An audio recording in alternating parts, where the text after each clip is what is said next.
another day of Parsons Productions, where our motto here is, if it's not broken, fix it anyway. Today on the channel, we've got the Suzuki SV650. We are gonna dive into this beast of a project. First things first, on the Suzuki, we need to get it mobile. This thing is being held up with a 2x4 at the moment, and it is very immobile. You gotta kind of drag it across. You can see the drag marks across the shop floor. So the first thing we're gonna need to do is remove all of this nonsense.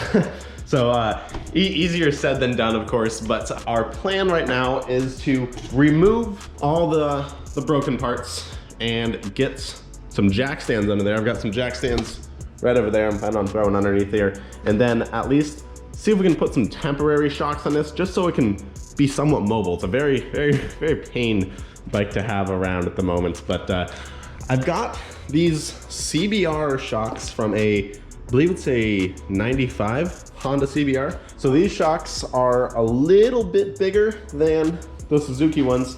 However, we'll take a quick peek.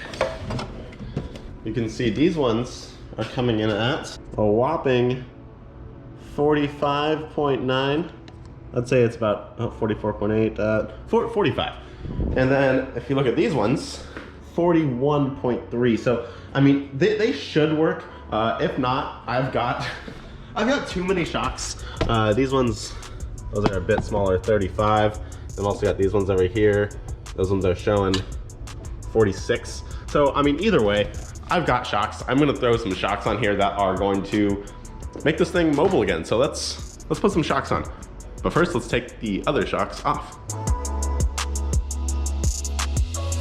There's no decent jack points or jack stand points with this bike. The floor jack on the oil pan, and then 2x4 holding the frame. So that's 3 points of contact with the rear tire. So I think that should be okay. I'm gonna go ahead and unbolt these clamps and then just remove all of this nonsense. Let's do it.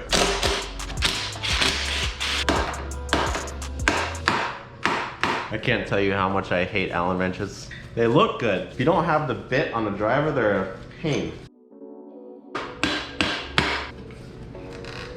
Okay, so the shocks are giving me a hard time coming out, so I'm just gonna remove the front wheel and hopefully the shocks will just fall right out after that. I don't know why, but they're being kind of difficult, so. Another wheel to add to the collection. Now with the wheel off, these forks come right out easily. Knew that was gonna happen. We had a slight problem. The bike decided to fall off the floor jack, which I didn't really want on the floor jack to begin with, but it is what it is. The exhaust is kind of in the way. Fortunately, did not hit the STI, which was, that could have been bad. But I'd like to get it up off the ground, ideally. However, I don't know how we're gonna do that since it is on the exhaust. It's sitting on the exhaust right now, and there's no decent jack points. So we got the last fork off. You can see this is definitely one bent boy. This is great. I got the bike finally somewhat stabilized. That was a fiasco, to say the least. So our next step now will be to put some new forks on and clean this up a little bit, just so I can get a wheel on, so this thing's not a tipping hazard. It definitely is right now, and it's gonna fall again, I feel like, if I don't get something done. So let's get some new forks on it. So I think I figured out what I'm gonna do.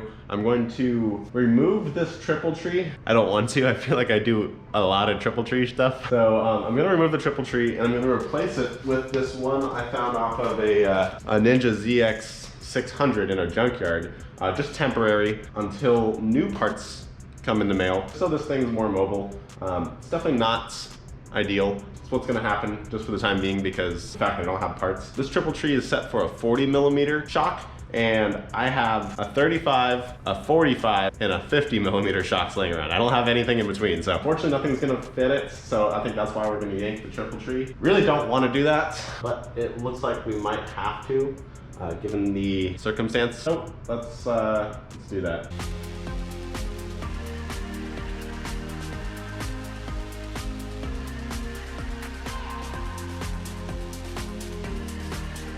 Okay, so I got the other triple tree out, got this other one. I'm really not about this. I don't want to do this, but I am. We're gonna do it anyway because I have no other choice unless I want to buy parts. My main goal with this bike is to get it at least mobile right now and then get it outside just so I can focus on the KZ750 and finish that. So we're just gonna put this together real quick.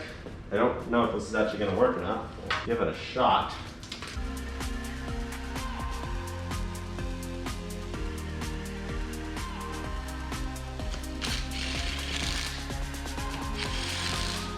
So the bike is officially standing on its own. This is a really sloppy job. I am not proud of this whatsoever. So the forks I had were not the right size, nor were that. Was that fork? No. Was that fork? No. Was that fork? No. Was that fork?